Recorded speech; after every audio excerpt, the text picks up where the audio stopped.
In this module, we are going to be learning about personality assessment. How do we find out as researchers or in an applied setting what someone's personality is like? I want to begin by talking about an important distinction in any kind of psychological measurement, and in fact in any measurement at all, the distinction between constructs and measures. In psychology, we're interested in something that we cannot directly observe, which is what's going on inside of somebody's mind, their thoughts, their feelings, their motivations.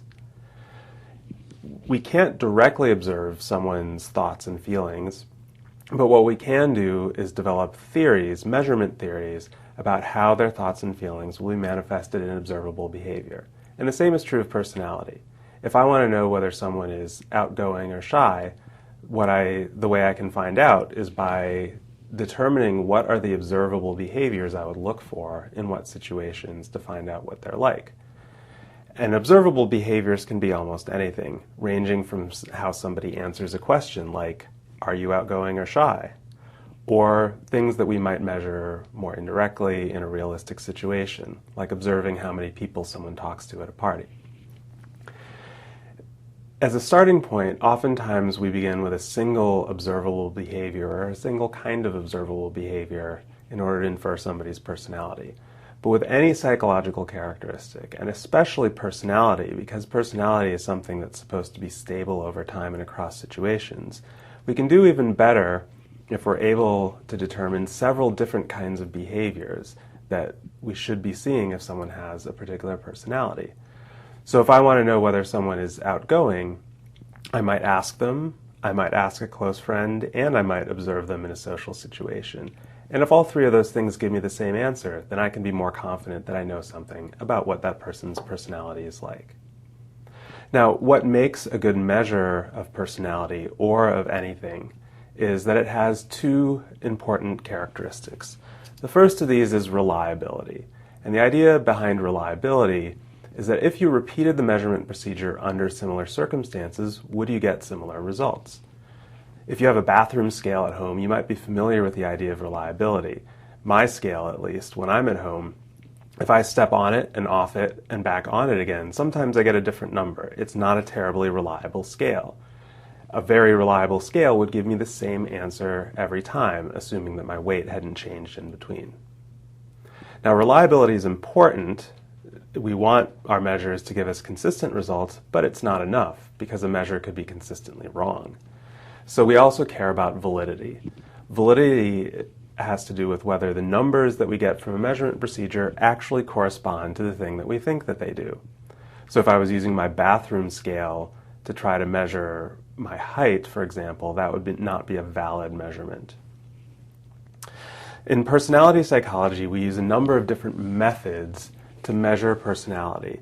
And so what I'm going to be doing for the remainder of this module is going through some of the major kinds of methods that we use. The first of these, and probably the oldest in personality psychology, is what are called projective tests. The idea of a projective test is that you give somebody some kind of an ambiguous task that they could do in more than one way, and the assumption is that their personality will affect how they engage in the task. The most common kinds of projective tests that were developed in the early days of psychology were tests where people looked at pictures or images and then told what they thought they saw or told a story about the image that they saw. One of the first and possibly the most famous of these from psychology is something called the Rorschach test. On this slide you can see an image. This is literally an ink blot. A researcher spilled some ink onto a sheet of paper, folded it in half, and made this image. And if you were taking the Rorschach test, you would be shown an image like this and many others, and you would be asked to describe what you see. The scoring of the Rorschach test is based on what somebody says they see. So if you look at this and you say, I think I see a ladybug, that might go into one category. If you say, I see an angry face, that might go into another. And the idea behind the Rorschach test was that by giving people these ambiguous images, we could find out more about what are their concepts that they impose on the world. Unfortunately, while this seemed like a great idea when it was first developed, over the years, the Rorschach test has accumulated very poor evidence for reliability and validity. The idea that if you look at this and see a ladybug, that means you're thinking about insects, maybe you're sensitive to disgust, that just hasn't held up in any of the research. Here's a picture of Hermann Rorschach, the inventor of the Rorschach test. Another famous, or at least famous in psychology, projective test is something known as the thematic apperception test, or TAT. It's also sometimes called the picture story exercise.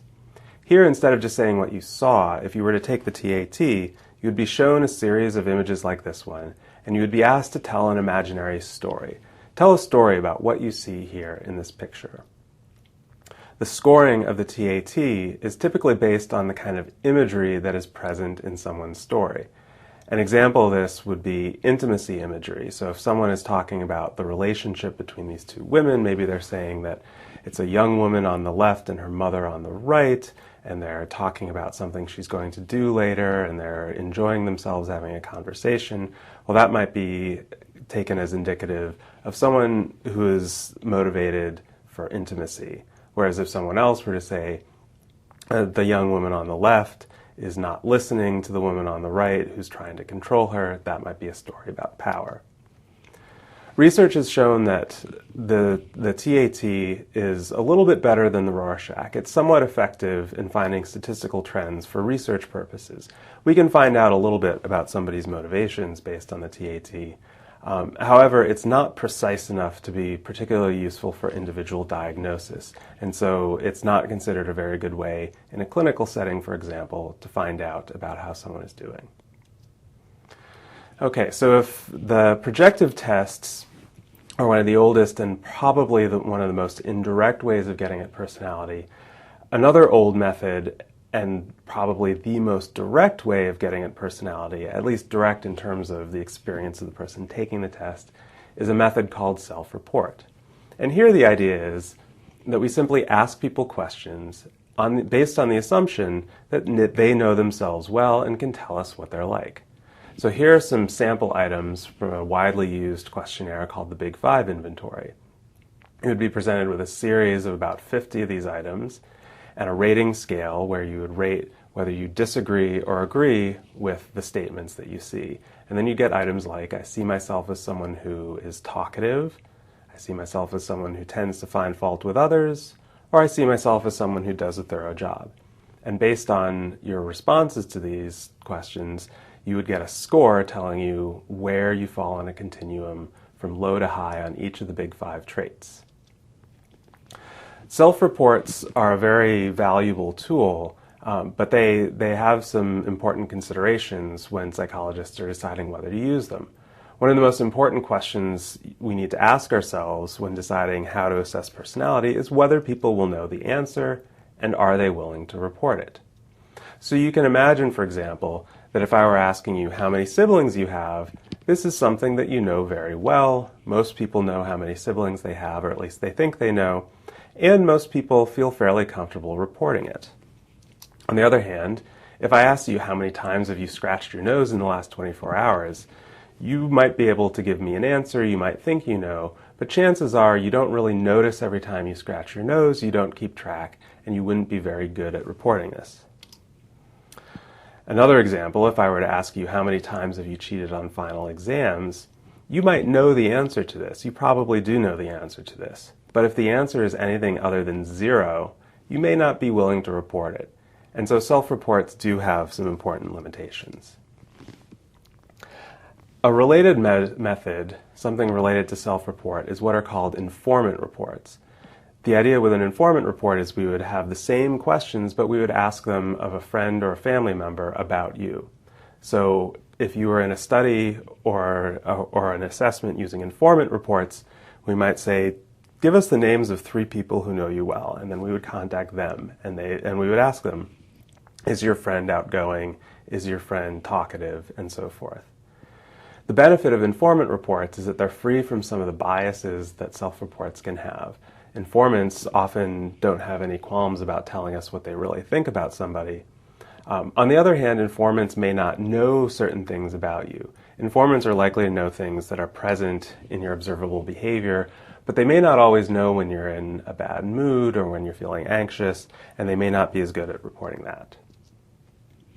The last method I want to talk about, which is really more of a broad category, is what psychologists call behavioral measurements. Now, in some way, all of the measurements that I've described to you are behaviors. The behavior of telling a story or the behavior of marking an item on a self-report questionnaire, those are all behaviors. But when we talk about behavioral measurements, what we mean here is that we measure personality by putting people into certain situations or going out into records that we have about them and trying to measure the actual behaviors that they engage in their day-to-day life.